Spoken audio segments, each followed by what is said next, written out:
Tudo bem com vocês? Aqui é o professor Wesley e na nossa segunda aula de Fisiologia Humana estudaremos o sistema respiratório. Vamos lá? Pessoal, para tornar o estudo de fisiologia respiratória muito mais abrangente e fazer algumas correlações com outras disciplinas, eu vou apresentar conceitos tanto da área de física quanto conceitos da área de química que são pertinentes. Lembrando-se que nas últimas edições aí dos principais vestibulares, Unicamp, Unesp, FUVEST, em especial o próprio Enem, tem-se uma abordagem interdisciplinar. Então, portanto, faz-se necessário que nós amarremos aqui todas as arestas necessárias, tá bom? Vamos lá? Primeiro, eu preciso destacar com vocês aqui algumas propriedades físicas dos gases. A saber se essas três propriedades aí estão atreladas, ora com a temperatura, ora com a pressão, ora com a altitude, tá bom? Vamos lá? Primeiro dado que é importante que vocês saibam: temperatura. O quão maior a temperatura for, menor será a solubilidade. Então, por exemplo, imaginemos a seguinte situação hipotética. Você está num rio e você é um peixe. E, hipoteticamente, a temperatura começa a aumentar drasticamente nesse rio. Você está ali numa temperatura beirando mais ou menos uns 15 graus e, drasticamente, essa temperatura aumenta para 35 graus. Um aumento aí substancial de 20 graus centígrados, né? E, por consequência, os gases que estavam ali dissolvidos na água acabam se espalhando e, por consequência, a solubilidade, por sua vez, também diminui. Todavia, imaginemos agora que a temperatura diminuiu drasticamente. Por sua vez, a solubilidade aumenta. E, nesse sentido, eu evoco aqui um detalhe muito importante. Uma baixa temperatura nas águas está diretamente atrelado à sobrevivência das espécies aí de peixes que vivem ali em ambientes aquáticos, visto que o quão maior a temperatura for, menor será aí a solubilidade de gases, né? Então, nesse sentido, é muito importante que tenha-se uma temperatura ali nas águas, seja ela marinhas ou água doce, mais ou menos ali no platô entre 15 graus, para que a solubilidade dos gases, por sua vez, sejam aí adequadas e pertinentes para a sobrevivência dos peixes, tá bom? Isso a gente vai ver que, inclusive, tem até algumas correlações com a própria fisiologia do sistema respiratório em humanos, que eu vou comentar mais adiante. Todavia, o quão maior a pressão for, perdão, maior será a solubilidade. Ao passo que, o quão menor a pressão for, por consequência, menor será a solubilidade. E, nesse sentido, evoco aqui o exemplo clássico da latinha de refrigerante. Como assim, professor? Vamos lá. Imaginemos que, hipoteticamente, você tenha pegado lá uma latinha de Coca-Cola e você agitou ela e simplesmente abriu. A primeira coisa que vai acontecer é que vai ter lá uma erupção, né? Vai voar o líquido do refrigerante para tudo quanto é lugar. E isso decorre, pessoal, da seguinte premissa. Quando você abre, quando você rompe esse lacre aí que está fechando a latinha de refrigerante, por consequência, tu acaba diminuindo a pressão interna que havia ali dentro.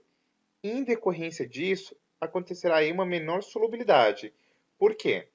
O gás agora ele vai se espalhar e, em decorrência disso, ele vai fazer um efeito de carreamento aí das moléculas líquidas com ele. Por isso que acontece aí esse extravasamento de líquido quando você abre uma latinha aí e numa situação que você agitou e por consequência abriu, tá bom? Isso a gente vai ver que tem algumas relações aí muito pertinentes para o próprio mecanismo respiratório. E em decorrência disso, vale destacar aqui que a terceira premissa importante, que vai ter aí uma propriedade, vai alterar as propriedades de um gás, é o efeito da altitude. O quão mais a altitude for maior, ou seja, maior altitude, mais rarefeito será esse gás. E por consequência, o quão menor for a altitude, por consequência, haverá uma maior concentração. Você vai ter um ar mais concentrado. Isso aqui a gente correlaciona, por exemplo, com o nível do mar. Percebam nesse primeiro contexto aqui que você tem uma coluna de ar muito grande. Por consequência, haverá-se uma maior pressão. E lembre, quanto mais alta for a pressão, perdão, mais maior a pressão, maior a solubilidade. Então, por consequência, você vai ter uma concentração de gases muito maior aqui. Todavia, nesse segundo contexto aqui, que você tem uma menor coluna de ar, você terá, por consequência, uma menor pressão e, por consequência, o ar será mais rarefeito. Ou seja, vai ter uma menor concentração de gases aí nesse segundo contexto aqui. Veremos, inclusive, que isso está correlacionado aqui com eventos no qual o organismo está em altitudes extremas. Num contexto agora onde você tem uma baixa concentração aí de pressão de gás oxigênio, um frio intenso, raios ionizantes, ventos fortíssimos, aí num contexto de local com uma altitude maior, isso daqui acaba por concluminar em vento de hipoxia de altitude. Isto é, você não vai ter uma concentração de gás pertinente, então, por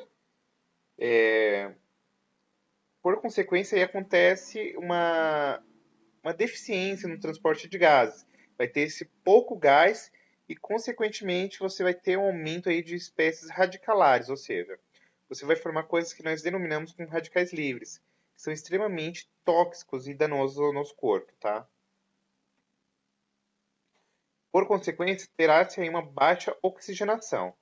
E essa baixa oxigenação, pessoal, por consequência, vai estimular aí um hormônio que nós denominamos como eritropoetina. A eritropoetina, ela vai atuar sobre o processo de eritropoiese. Basicamente, é o processo aí de formação de células sanguíneas, dentre as quais gostaria de destacar aqui o aumento da série vermelha, os glóbulos vermelhos, ou, se preferirem, as hemácias. E, por consequência, o aumento de hemácias, que está atrelado aqui também com o aumento de hemoglobina, que é um pigmento respiratório responsável por fazer esse carreamento de gás, vai aumentar na maior eficiência da captação de gás oxigênio. E isso acaba, por sua vez, concominando aqui um aumento da viscosidade, tá? Perdão. Desculpa. Acaba aumentando aí a eficiência do processo de transporte de gás. Todavia, se você aumenta a viscosidade, ou seja, você torna o sangue aí mais viscoso, mais grossinho, isso também concomina aí numa menor eficiência da circulação de gás oxigênio. Veja que existem adaptações fisiológicas, todavia aí tem um efeito rebote.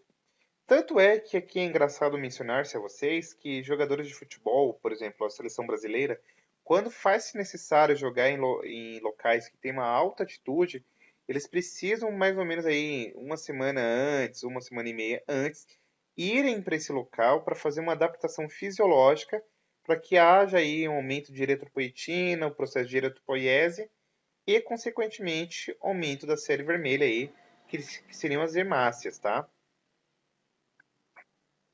Vale destacar ainda agora em relação à concentração de gases na atmosfera. Os principais gases que nós encontramos na atmosfera, pessoal, são 78% de gás nitrogênio, 21% do gás oxigênio, 0,03% de dióxido de carbono e 1% aí os demais gases, tá? Todavia, se nós observarmos aqui a composição gasosa que um ser humano inspira e expira, percebam que a quantidade de gás inspirado de nitrogênio equivale à mesma quantidade de ar que nós também expelimos ou fazemos aí o processo de respiração. Nesse sentido, vale destacar que mesmo sendo o gás mais abundante na atmosfera, o nitrogênio aqui no organismo humano, ele é um gás inerte, ou seja, ele não é utilizado para nada. Ao passo aí que tanto o dióxido de carbono quanto o gás oxigênio acaba sendo utilizado aqui pelo nosso corpo, tá bom?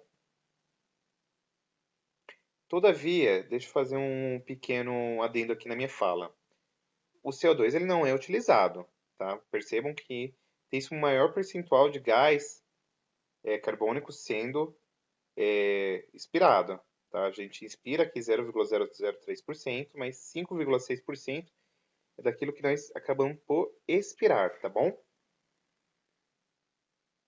Pensando aqui na anatomia funcional do sistema respiratório, teremos aí uma série de estruturas que eu vou agora destacar ponto a ponto, mas é importante destacar-se que são elas: as fossas nasais, a boca, faringe, laringe, traqueia, os brônquios, os bronquíolos, tem-se o diafragma, tem-se os alvéolos, que não está aqui destacado, e por fim os pulmões. Vale destacar que aqui nos tecidos acontece o processo de metabolismo celular, que nós já havíamos discorrido em outro momento lá, cadeia respiratória, ciclo de Krebs, glicólise e por aí vai, que basicamente pega a molécula de glicose, a oxida na presença do gás oxigênio, formando por consequência dióxido de carbono e moléculas de água. Percebam que é por função principal do sistema respiratório fazer com que haja aí um processo de homeostase, ou seja, um processo de balanceamento nas concentrações de gases, ou seja, eu preciso levar mediante a hemácia e a hemoglobina, por sua vez, moléculas de oxigênio para os tecidos, e eu preciso fazer uma retiragem aí do CO2 que é produzido pelo metabolismo celular e, por consequência, fazer o processo aí de eliminação desse excesso de gás carbônico no nosso corpo, tá?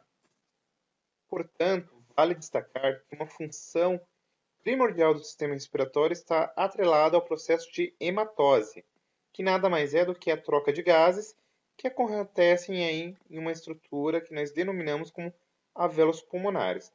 Percebam que, logo de cara, esse processo ele acontece mediante difusão. Lembra-se do conceito de difusão? Passa do local de menor concentração para o de maior concentração. Perdão, passa do local de maior concentração para o menor concentração. Ó. Então, se vocês observarem, aqui ó, tem uma maior concentração, ele passa para onde tem menor concentração, e aqui onde tem uma maior concentração, passa para onde tem menor concentração. Então, o processo de trocas gasosas está atrelado à difusão, tá bom? Aqui é uma figura ilustrativa do sistema respiratório, e a gente agora começa a adentrar os méritos de cada parte aí que compõe o sistema respiratório. Iniciaremos agora, primeiro, pelas narinas e fossas nasais. Ou seja, o nariz ele tem como função principal, ou melhor, as fossas nasais, fazer aí a inspiração dos gases e, consequentemente, é onde que os gases entram no nosso organismo. Os narizes, ou melhor, as fossas nasais, né? O nariz, nós só temos um, perdão. O nariz ele é composto aí por um tecido extremamente vascularizado e repleto, ora de cílios, ora de muco. Tem-se esses pelinhos aí no nosso nariz que nós chamamos de vibriças. As vibriças elas têm como função fazer retenção aí de partículas aeradas ou partículas que podem ser danosas ao nosso corpo. Por isso que a gente forma aí a famosa catota no nariz, tá? E vale destacar que já aqui no nariz acontece um processo importantíssimo, que é o processo de aquecimento do gás, tá? Lembra-se lá, se você aumenta a temperatura, você acaba diminuindo a solubilidade do gás. Isso aqui tem uma importância muito grande para que esse gás consiga aí se difundir pelo nosso corpo, tá? Para que ele consiga ser carreado pelo sistema respiratório. Acontece o processo de umidificação e o processo de filtração do ar. Por consequência, tem-se a faringe. A faringe é nada mais é do que uma estrutura que pertence tanto ao sistema digestório quanto ao respiratório. Nós já havíamos comentado lá no outro momento. E a faringe ela serve justamente como um elo aí para a passagem tanto do alimento quanto do ar. E ela termina num tubo aí muito curto que nós denominamos como laringe, que é a próxima estrutura. Na laringe nós temos aqui a epiglote, que é uma espécie de de tampão, vai, se assim podemos falar. Ela tem como função fazer o bloqueio de entradas de alimentos aí no sistema respiratório. E na laringe nós temos aí as pregas vocais, que é justamente um conjunto de preguinhas de tecidos aí, que quando rebate, passa o som, você acaba produzindo sons. Então as pregas vocais estão atreladas aí ao processo de fonação, né? Então vale destacar aqui que muito além lá do processo de hematose, o sistema respiratório está atrelado com uma função também de fonação. Logo a mais adiante, você vai ter um longo tubo, que nós denominamos como traqueia. A traqueia ela é formada por vários anéis aí cartilaginosos, e nesses anéis, como vocês podem perceber aqui essa micro, perdão, nessa microscopia eletrônica aqui, tem-se a presença de vários cílios e mucos. Por que que eu preciso ter cílios e mucos? É justamente um mecanismo aí de defesa imunológica e, ao mesmo tempo, evita com que você tenha aí a passagem de eventuais resíduos que não foram filtrados lá nas fossas nasais ou até mesmo pela boca, tá? Então, esses mucos e cílios aí que estão recobrindo a traqueia tem como função fazer a retirada de impurezas que estão aí indo em direção aos pulmões, tá? Vale destacar que a traqueia, ela acaba se bifurcando aqui numa região que nós chamamos como carina, em duas estruturas que nós chamamos de brônquios, tá?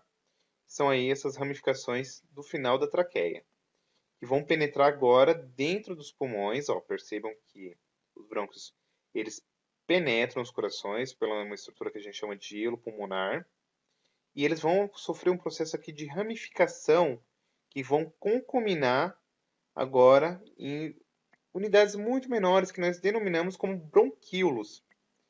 E perceba que tanto os brônquios quanto os bronquíolos têm a mesma constituição da traqueia. Então são aí órgãos cartilaginosos, tá? Então que tem, por exemplo, ó, uma figura da árvore brônquica, tá? O brônquio entra no pulmão, sofre ramificações que nós denominamos como bronquíolos, ou seja, está diminuindo o calibre. Então, se diminui o calibre, por consequência, você vai ter uma maior área aqui de contato, uma maior superfície de contato.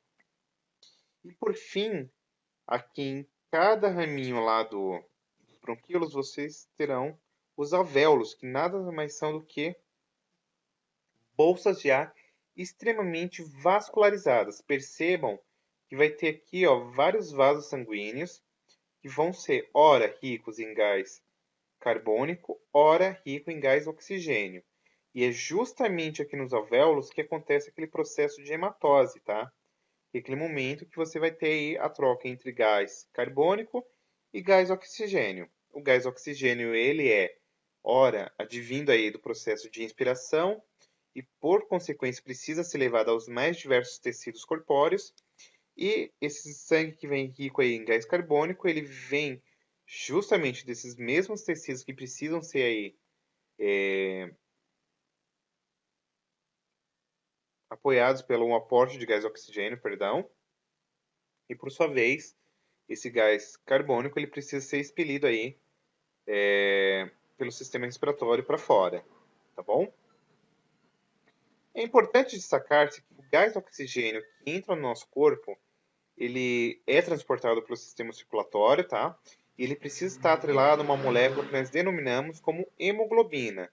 É uma proteína que está presente aí nas hemácias e basicamente a hemoglobina, pessoal, quando ela está conjugada ao gás oxigênio, nós chamamos ela de oxohemoglobina. Ao passo que a hemoglobina também, quando ela está atrelada com gás carbônico, nós chamamos ela de carboxohemoglobina, tá? Um ponto importante a frisar-se aqui sobre a hemoglobina é que ela apresenta o grupo M. O que seria isso aí, pessoal? O grupo M nada mais é do que um grupamento aí que tem na sua estrutura um átomo de ferro, no qual você tem quatro estruturas aí, quatro anéis, que vão fazer o carreamento dos gases, seja ele carbônico ou seja oxigênio. Um importante detalhe a frisar aqui vocês é o seguinte: a ligação do gás oxigênio e do gás dióxido de carbono à hemoglobina é uma ligação reversível, isto é, ela consegue ser desfeita a qualquer momento. Todavia, existem alguns casos aqui em especiais que acontece uma ligação irreversível. E essa ligação irreversível é quando a hemoglobina se associa ao monóxido de carbono. O monóxido de carbono não confundam com o dióxido de carbono. O monóxido de carbono é muito presente aí em gases produzidos pelo escapamento de carros. Tanto é que há uns 10, 15 anos atrás, era muito comum vocês verem em noticiários casos lá nos Estados Unidos de pessoas que morriam por intoxicação em decorrência de insuficiência aí respiratória ocasionada por intoxicação por monóxido de carbono. A saber se os Estados Unidos têm um inverno mais rigoroso do que o comparado aqui no Brasil, e aí as pessoas, justamente numa tentativa de derreter o gelo lá nas suas garagens e facilitar aí a saída, elas ligavam o carro e, por consequência, o escapamento ficava liberando lá monóxido de carbono. E as pessoas acabavam inalando muito monóxido de carbono e aí acarretava em processo de intoxicação por monóxido de carbono, tá? Como eu havia destacado aqui anteriormente, o gás carbônico sai aí da célula e passa para o sangue. Então, basicamente, o transporte aqui de gases, ele é um transporte atrelado por difusão, tá? Outro aspecto importante de destacar isso aqui, pessoal, é a presença aí de uma musculatura extremamente refinada para fazer os processos de trocas gasosas e o músculo diafragma, tá? A entrada e a saída de gases no nosso organismo está atrelada aí a uma diferença de pressão atmosférica e pressão intrapulmonar, ou seja, aquela pressão que está dentro lá dos pulmões. E isso aí, ele é basicamente advindo aí de uma ação conjunta de músculos respiratórios, que são os intercostais e o diafragma. Como que funciona esse rolê? O ar que entra no local de maior pressão para o de menor pressão. Então, assim, aonde que tem maior pressão vai se difundir para o de menor pressão. É o que eu estava comentando com vocês lá no contexto da troca da difusão que acontece na hematose. O gás ele sempre vai se difundir da onde que ele está em maior pressão para onde que ele tem uma menor pressão, tá bom? E o ar basicamente ele entra pelos nossos pulmões e sai deles em decorrência aí tanto de processo de contração e relaxamento de músculos como o diafragma, que ele está aqui separando a cavidade abdominal tanto dos pulmões quanto do coração, quanto aí de alguns órgãos não, perdão, alguns músculos que nós chamamos de músculos intercostais. Basicamente, a entrada de ar nos pulmões nós denominamos como processo de inspiração, tá? E o processo de saída de gases nós denominamos, por sua vez, como expiração. Então vamos dar uma olhada aqui no processo de biomecânica respiratória mesmo. O processo de inspiração ele está atrelado aqui, ó, com a entrada de gás, tá? Então percebam que tem-se uma maior pressão interna e, consequentemente, o gás entra para dentro do corpo. Então, a pressão intrapulmonar é maior do que a pressão externa e, por consequência, o ar entra para dentro dos pulmões, tá bom? Então, você tem aqui um processo de contração do diafragma. Então, ele vai descer aqui. Tem-se aqui contração dos músculos intercostais. Há uma tração entre as costelas para frente, ou seja, você tem aí esse movimento escapular, então você percebe as costelas indo para frente. E, por consequência, é um mecanismo ativo, ou seja, depende da nossa vontade, de certo modo. Todavia, o processo de expiração, percebam que a pressão interna, a pressão intrapulmonar, perdão, ela é menor. Você tem aí um processo de relaxamento do diafragma, ou seja, ele sobe. Tem-se aí um relaxamento da musculatura intercostal. As costelas se abaixam e, por consequência, é o movimento aqui passivo, tá bom? Isso daqui é a descrição do processo de inspiração e expiração.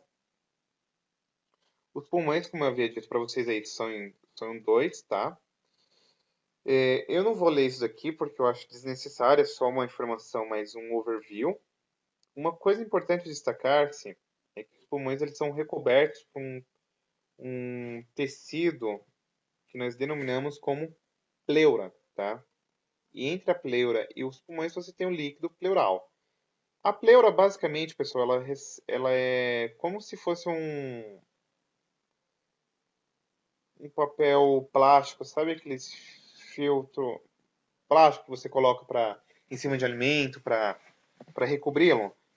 É mais ou menos a mesma pegada que você tem aqui nos pulmões, você tem essa estrutura que vai recobri-lo, protegendo aí de atritos mecânicos e etc, tá bom? Você tem aqui, ó, a víscera pleural e a pleuroparietal, tá bom? E aí vamos dar só uma olhadinha aqui, não é muito o alvo da nossa aula, mas é importante destacar-se aqui alguns mecanismos atrelados aí, é, algumas deficiências do sistema respiratório, tá bom? Vamos lá. Primeiro, efizema pulmonar. O efizema pulmonar, pessoal, basicamente está atrelado aqui a uma perda de elasticidade que você tem aí em relação à dilatação e destruição dos alvéolos, tá? Então, por exemplo, como havia dado para vocês lá, na fumaça dos cigarros também há monóxido de carbono, que é um gás extremamente tóxico que acaba causando aqui uma deficiência nesse processo de dilatação e destruição dos alvéolos. Então, consequentemente, percebam que esse alvéolos aqui, ó, com enfisema, eles estão extremamente dilatados e isso daqui acaba comprometendo o processo de troca gasosa, tá bom? Outra doença que pode estar atrelada aí com o sistema respiratório é a asma, que é uma doença de caráter inflamatório, tá bom? E acaba reduzindo drasticamente aí a obstrução do fluxo de ar. Então, você acaba tendo aí dificuldade de trocas gasosas em decorrência de uma hiperprodução de muco, em decorrência do processo inflamatório. Tem esse edema pulmonar aqui, que é um acúmulo de líquido aí nos pulmões que leva à insuficiência respiratória. Tem esse bronquite, que nada mais é do que uma inflamação das vias aéreas aí associadas, ora com infecções bacterianas ou virais. Eu queria destacar uma coisa agora, já pegando um gancho com a química, que está atrelada aqui com o processo de regulação ácido-base. Como eu falei para vocês, tanto digestória, quanto circulatória, quanto respiratória, todos os nossos sistemas fisiológicos eles prezam pelo controle da homeostase, ou seja, o equilíbrio entre o meio interno e o meio externo. E aqui vale destacar o seguinte: se você tiver uma alta concentração de gás carbônico, e esse gás carbônico estiver lá na corrente sanguínea, a corrente sanguínea, o sangue apresenta molécula de água e acontece uma associação aqui formando ácido carbônico. E esse ácido carbônico ele pode ser dissociado aí, formando prótons H+, e íons bicarbonatos. E o que acontece? Os íons bicarbonatos, quando eles estão próximos aí dos tecidos, você tem a forma o bicarbonato, e isso daqui está dissolvido no plasma, tá bom? E aí acontece uma reação próxima aos pulmões que forma o gás carbônico. Então, ó, esse íons bicarbonatos na presença de ácido forma isso daqui, ácido carbônico, e você tem aqui o gás carbônico que é exalado. Mas o que é isso aqui, professor?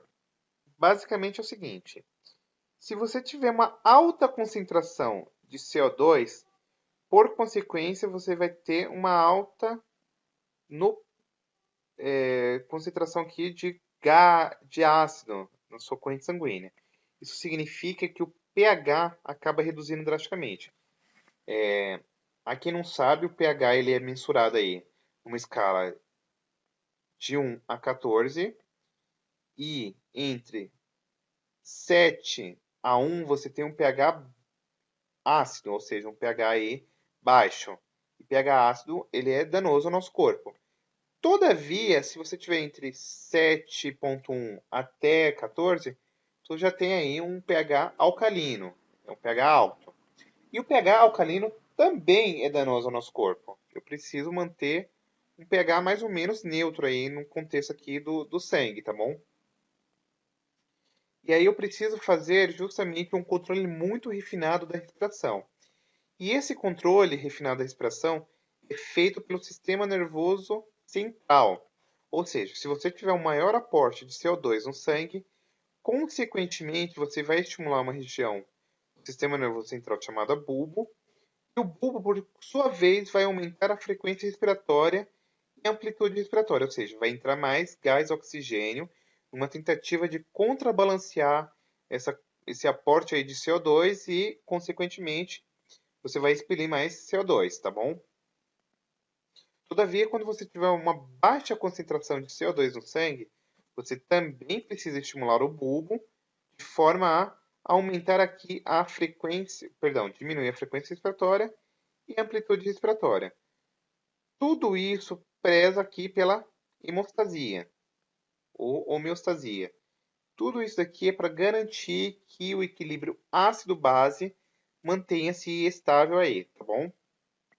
Então, por fim, vale destacar-se que o processo aí atrelado ao sistema respiratório está atrelado aí com a troca de gases entre o meio interno e externo, que nós denominamos como hematose, está atrelado com o processo de fonação, tem-se aqui a regulação do equilíbrio ácido-base, ou seja, o pH sanguíneo, tem correlações com a função imunológica, isto é, vale destacar que nos alvéolos aí pulmonares tem-se várias células do sistema imunológico que são importantíssimas para tentarem evitar infecções aí ao nosso corpo, ao nosso sistema respiratório.